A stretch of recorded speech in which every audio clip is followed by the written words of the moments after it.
Um tema que já há muito tempo eu gostaria de estar conversando com você aqui no canal é sobre o luto. Afinal, os tempos que vivemos praticamente esfregou tudo isso na nossa cara. Todo mundo pensa e sabe que a vida é provisória e que existe todo o ciclo dessa vida.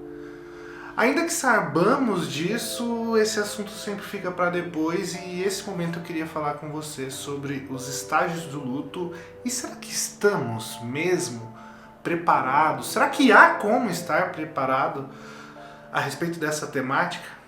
Eu sou Sérgio Silva, eu sou psicólogo, acompanhei diversos casos nesses últimos anos e gostaria de conversar com você sobre isso depois da vinheta.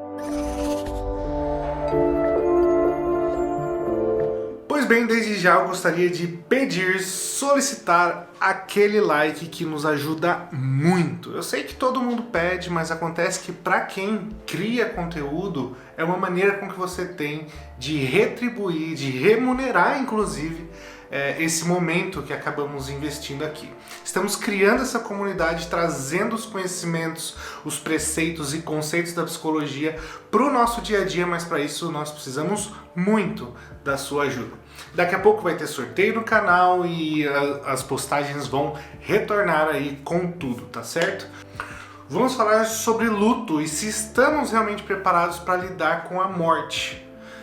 Antes de mais nada, isso não é um consenso, tá, entre todos os estudiosos, mas os 5 estágios do luto, descrito lá por um psiquiatra suíço, americana, né, Elisabeth Kübler-Ross, alguma coisa assim.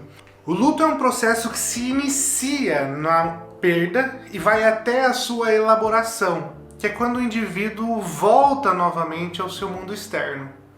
É um período de recolhimento em si, uma experiência emocional profunda e individual. Ela é definida pela capacidade de lidar com as perdas. Desde que superado, e é fundamental que o luto seja superado, seja pela dor, ou seja pela repressão disso tudo, ou pela manifestação de algum sintoma, o luto não é considerado uma condição patológica. Mesmo que haja mudanças temporárias no estilo de vida, uma perda de interesse no convívio social, em atividades do cotidiano, isso não é uma patologia, o luto não é doença. Algumas manifestações comuns são essa questão do entorpecimento, né, um estado de choque, até uma perturbação, crise de choro, uma dor profunda, sentimento de culpa e que aparece muito com as lembranças de momentos que poderiam ter sido agido de maneira diferente. Também uma questão do desespero, ou pode aparecer com uma hostilidade, uma raiva, ou até mesmo com uma falta de interesse no mundo.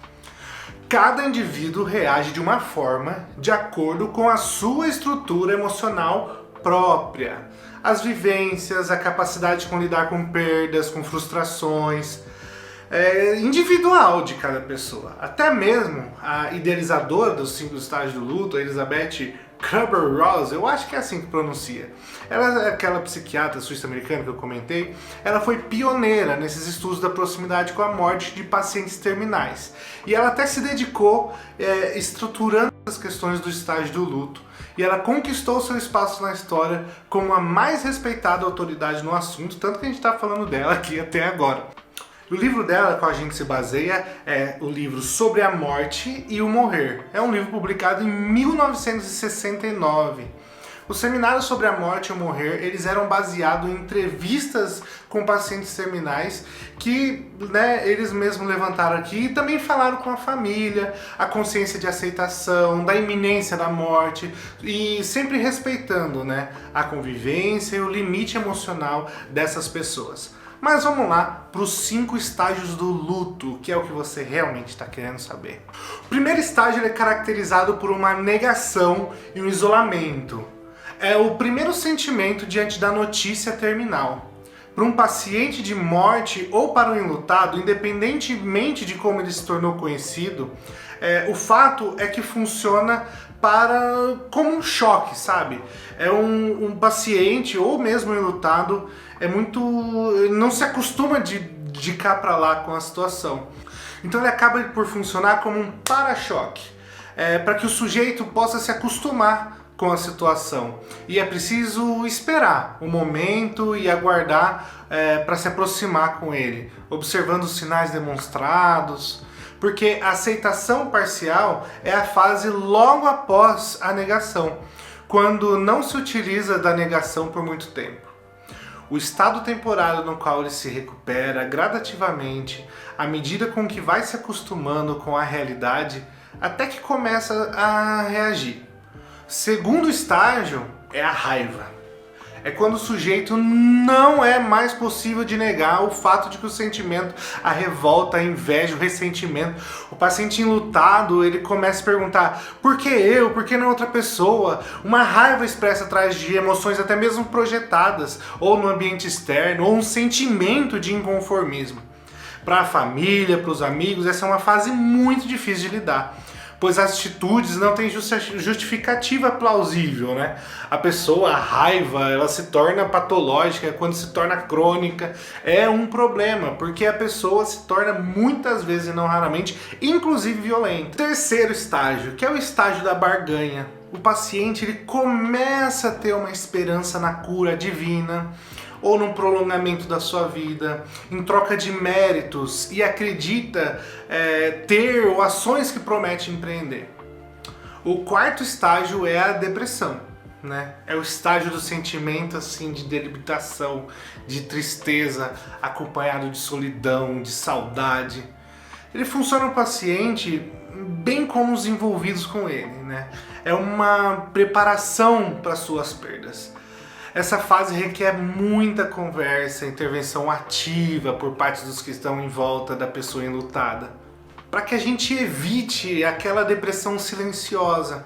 É muito bom evitar nessa fase essas falas de sublimação, no sentido, vai descansar, olha, pensa pelo lado bom. Não, é muito importante que esse processo da depressão seja muito bem vivido internamente e externamente, e que seja criado um ambiente onde possa então livremente falar sobre esse processo depressivo, sobre essa indignação, sobre essa questão interna. E aí nós vamos também para o nosso quinto estágio. E o quinto estágio é a aceitação. Porque após externar todos esses sentimentos, todas essas angústias, até mesmo a inveja pelos vivos, pelos sadios, ou a raiva dos que não são obrigados a enfrentar a morte naquele momento, às vezes um lamento pela perda iminente de pessoas ou lugares queridos, existe uma tendência aqui a terminal de que se aceite essa condição, que se contemple o seu fim próximo e com mais tranquilidade e com menos expectativa.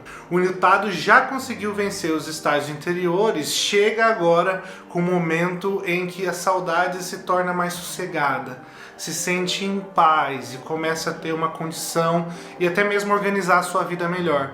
A esperança, o sentimento comum, os estágios de luto, né, ele é muito comum, mas até os mais conformados esperam a possibilidade de cura. Nesse momento é fundamental tanto o papel do médico quanto as pessoas que estão ao lado, de que nós conservemos a pessoa com a esperança e com a convicção de que vai ser feito o possível para tentar salvá-lo e que ninguém vai se entregar. Até mesmo porque a hora que se acaba a esperança, aí sim é o começo do fim, né? Nós já podemos perceber os passos e os caminhos que são necessários para essa humanização do período da morte ou do pós-morte, a aceitação e o período de luto. Mas nós não podemos esquecer de que essa é uma forma de cada um e essa é uma maneira com que cada um vai encontrar um sentido na vida. É importante perceber essa dimensão emocional da perda, pois tem lágrima que pode ser chorada aos gritos e tem lágrimas que acabam nem sendo gritadas ou até mesmo saídas. Mas no final, o que nós devemos sempre valorizar é a vida. Também é importante dizer que, embora nós utilizemos uma numeração aqui, primeiro, segundo, terceiro, quarto estágio, não necessariamente a pessoa pode experimentar essas sensações e vivências nessa ordem cronológica das coisas ou dos eventos que acontecem. Eu sou Sérgio Silva, vou ficando por aqui. Esse é o Psicologia Revista. Hoje nós falamos sobre as fases de luto e como lidar melhor com essas questões. Para mais informações, para atendimento online, sergiosilva.net. De repente, alguém que você conhece está precisando de um atendimento, de um auxílio, de um apoio profissional. Eu fico à sua disposição e a gente se vê. Até já!